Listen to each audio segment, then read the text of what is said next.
Salut les phénomènes, ça va ou quoi les gars? Bon, ce fond-là, il rappelle un peu le mode carrière que j'ai délaissé suite à un manque de temps. Je suis vraiment désolé, c'est pas pour trouver des excuses, mais c'est la réalité. Par contre, j'ai une très bonne nouvelle. Déjà là, on se retrouve pour une nouvelle vidéo actualité, logique vu qu'on est sur la chaîne Kava JR. Mais juste laissez-moi le temps de préciser pour ceux qui m'ont demandé, que ce soit en privé ou même dans l'espace commentaire, quand est-ce que tu reprendras la carrière avec le FC Barcelone pour aller chercher cette fameuse Ligue des Champions. Ça sera probablement cette semaine. Je sais que la plupart, vous êtes en vacances, en tout cas ceux qui ont l'école.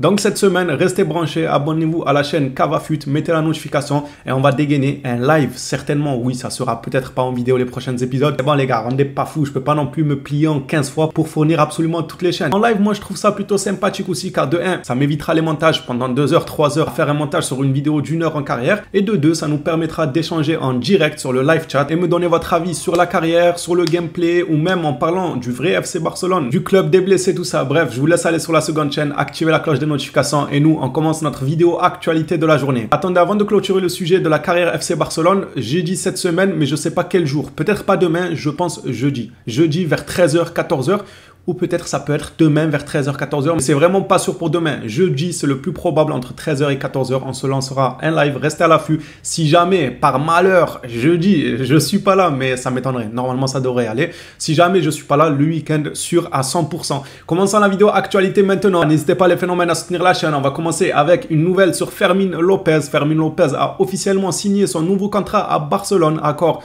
de 4 ans avec une clause de libération de 400 millions d'euros. Petite information sur Neymar. Bon, on le sait tous, ils nous apprennent absolument rien sport. Neymar a toujours voulu revenir au Barça car il estime qu'il a eu tort de partir. Et ouais, mais j'ai envie de dire, fallait réfléchir avant. T'es au Barça, t'es en train de tout arracher. C'est toi qui reprends le flambeau après Messi. Et puis même quand Messi était là, il se faisait quand même pas mal voir dû à son niveau. Tout le monde parlait rien que de Neymar, Barça, c'est le prime, c'est le prime.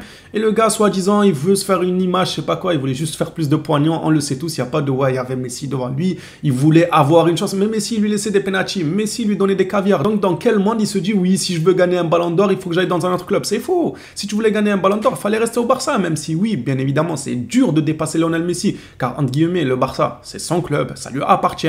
On a bien vu que lors de la remontada, quand Neymar avait fait une top performance, le lendemain, les médias, ils ont titré Messi à la une. Ça se faisait pas trop. Et je pense qu'en persistant un peu plus saison après saison, la presse aurait compris qu'il faut commencer à mettre Neymar au devant, ou je sais pas, peut-être même dans le pire des cas, tirer un coup de gueule. Tu vas en conférence de presse, tu dis ouais, moi je me donne à fond pour le club. Au final, la presse, ils me mettent jamais en avant. Je sais pas, j'aurais préféré quelque chose comme ça, que ce soit tendu entre la presse catalane et Neymar, qu'un départ au Paris Saint-Germain pour soi-disant être le cadre de l'équipe. N'importe quoi, ça n'a aucun sens. Être le plus riche de l'équipe à la limite. Continuons à ce que nous dit Sport. Désormais, après sa blessure, il semble que les chemins du Brésilien et du club ne se croiseront plus jamais. Ah bah ça c'est certain. De toute façon, même avant sa blessure, je l'avais dit, s'il ne revient pas là du PSG au FC Barcelone l'été passé, ça sert à rien d'aller 2 ans en Arabie Saoudite pour venir finir ta retraite. On n'est pas l'Inter Miami. Je l'avais dit dans mes vidéos actualité, il faut absolument pas espérer un retour de Neymar à 33 ans ou 34 ans, je ne sais quel âge il aura. Après, pour venir au FC Barcelone, ça sert à rien. Si tu prends l'avion pour l'Arabie Saoudite, il n'y a plus de retour possible, ça sera enterré définitivement. La Sport nous apporte que c'est dû à sa blessure que les chemins se recroiseront jamais.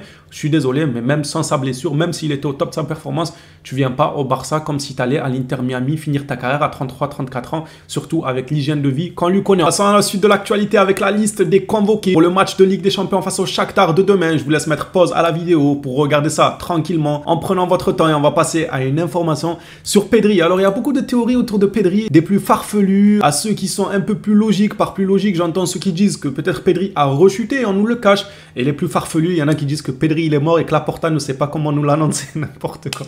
Vous êtes des malades mentaux. Comment ça Pedri il est mort? Vous avez serré ou quoi les frères? Non, la théorie la plus probable c'est une rechute que le club cache, car le club a subi beaucoup, mais beaucoup de critiques dues à son staff technique, staff médical, tout ça, appelez ça comme vous voulez. Ils ont reçu énormément de critiques. Si maintenant Pedri, déjà, il rechute souvent, même quand il est blessé, on nous annonce qu'il va revenir dans 1 mois, ensuite c'est 2 mois, ensuite c'est 3 mois, ça veut dire le staff va prendre encore plus de critiques et ça serait à juste titre. Des fois, j'ai eu à les défendre, des fois, j'ai eu à leur tomber dessus. Là, pour le cas Pedri, si rechute il y a, bien évidemment que je peux leur tomber dessus. Je sais pas, c'est des médecins ou c'est les docteurs dans la série H, là, avec Jamel Debbouze, Sabri ou je sais pas quoi. Votre staff médical, c'est ça, c'est la série H. Je comprends pas. Comment ça, une rechute? Selon Xavi, aujourd'hui, Aujourd'hui, le coach a déclaré que Pedri, ce que l'on cherche à éviter, c'est une rechute. C'est pourquoi nous sommes prudents. Si telle est la vérité, je suis d'accord avec lui. Vous connaissez déjà ma position sur ça. S'ils veulent justement éviter cette rechute, donc ils le laissent absent un peu plus de temps, je suis totalement d'accord. Maintenant, si on nous ment et le joueur a déjà rechuté à l'entraînement, parce que ce qui est bizarre, c'est qu'on n'a plus d'image de lui à l'entraînement. Il y a encore quelques semaines, on avait une image de lui avec le ballon, Pedri refoule le terrain, Pedri s'entraîne seul,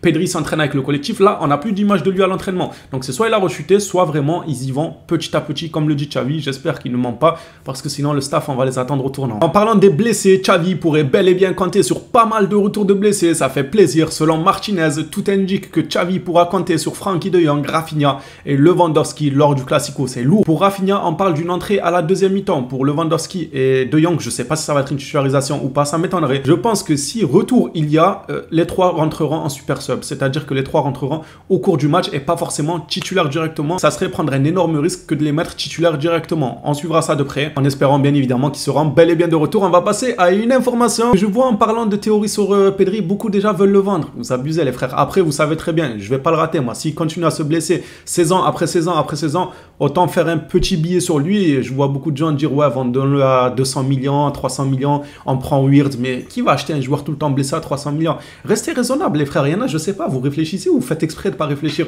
En mode là, Pedri dans l'état, il y a un club qui va mettre 300 millions dessus. Il a montré de belles choses et tout, et que peut-être les blessures le laisseront tranquille. Mais le Barça n'est absolument pas dans l'optique de le vendre. Et j'ai envie de dire, c'est tant mieux. Pour moi, c'est encore un peu tôt. Je lui laisserai à mon goût cette saison pour voir s'il rechute beaucoup de fois et la saison d'après. Et si jamais il enchaîne blessure sur blessure sur blessure, je comprendrai que le club veuille peut-être s'en séparer. Et encore à voir, comme je l'ai dit, ça dépendra du contexte. Et à ce moment-là, ils voudront peut-être le vendre, mais 300 millions, les gars, je sais pas, vous avez cru la vie c'était Monopoly, les clubs ils jetaient de l'argent par la fenêtre comme ça. Bon, c'est vrai que la PL, tu me diras, ils arrosent tout le monde. Mais quand même, les gars, faut doser 300 millions pour Pedri. Bon, passons à l'information qui concerne le Bayern et Pedri et Gavi. Justement, Sport nous rapporte que le Bayern, Paris, Chelsea et Manchester United, ils sont beaucoup, ont les yeux rivés sur Pedri et Gavi pour tenter de les recruter à l'avenir, profitant de la situation financière de Barcelone. Barcelone est très clair sur le fait qu'ils ne sont pas du tout à vendre et leurs contrats seront bientôt ravisés. Ça m'étonne pas de la part du club, ils sont pas non plus bas que terre pour arriver à vendre leurs joyaux comme Pedri, comme Gavi et tout. Pour le moment, oui, c'est vrai qu'on est dans un état critique, mais pas à ce point-là de se séparer de Pedri et tout. Je pense qu'on peut faire par exemple en allant chercher des top performances, que ce soit en Liga, que ce soit en Ligue des Champions et tout,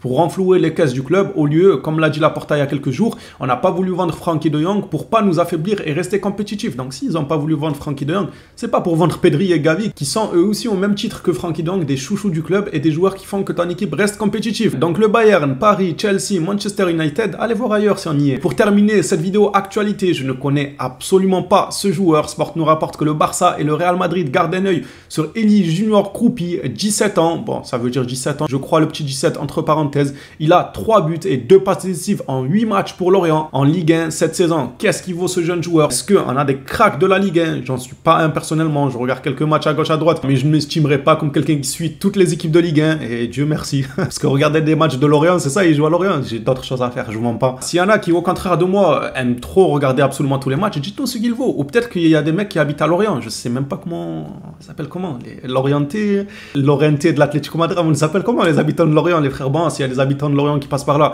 Enfin après, tu me diras, même les habitants de Lorient, ils doivent pas regarder les matchs de Lorient, quoi. C'est ça qui est problématique en fait. La solution, ça serait d'aller voir des vidéos sur YouTube, mais est-ce que les matchs de Lorient sont filmés? Il passe à la télé? Le gars qui va trop loin, il passe à la télé, Lorient ou pas? Non, sincèrement, je suis désolé les amis Lorientais de l'Atlético Madrid, moi je vais vous appeler comme ça les habitants de Lorient. C'est du second degré les frères, tranquilles, ceux qui habitent à Lorient. C'est vrai que vos matchs sont filmés à partir d'un téléphone portable, mais c'est rien. Petit à petit, vous aurez des grosses caméras et tout. Et vous arrêterez de passer à la radio, mais plutôt à la télé. On avancera petit à petit, vous en faites pas. Bon, on arrête les conneries les frères. Dites-moi si vous savez des choses sur le petit frère d'Hugo Ekitike. C'est son petit frère. J'abuse. J'abuse, mais il ressemble un peu. Il y a quelques petits airs avec Hugo Ekitike. Phénomène, faites-vous plaisir dans l'espace commentaire. Dites-moi si vous savez des choses dessus. On s'attrape à la prochaine vidéo sur le FC Barcelone. Tous ceux qui sont intéressés par la carrière du Barça, je vous redirige vers la seconde chaîne où un live viendra directement pour aller chercher la Ligue des Champions ensemble dans les prochains jours. N'hésitez pas à aller là-bas. On discutera en direct dans les commentaires. Merci à tous pour votre soutien et surtout, prenez soin de vous les Blaugrana.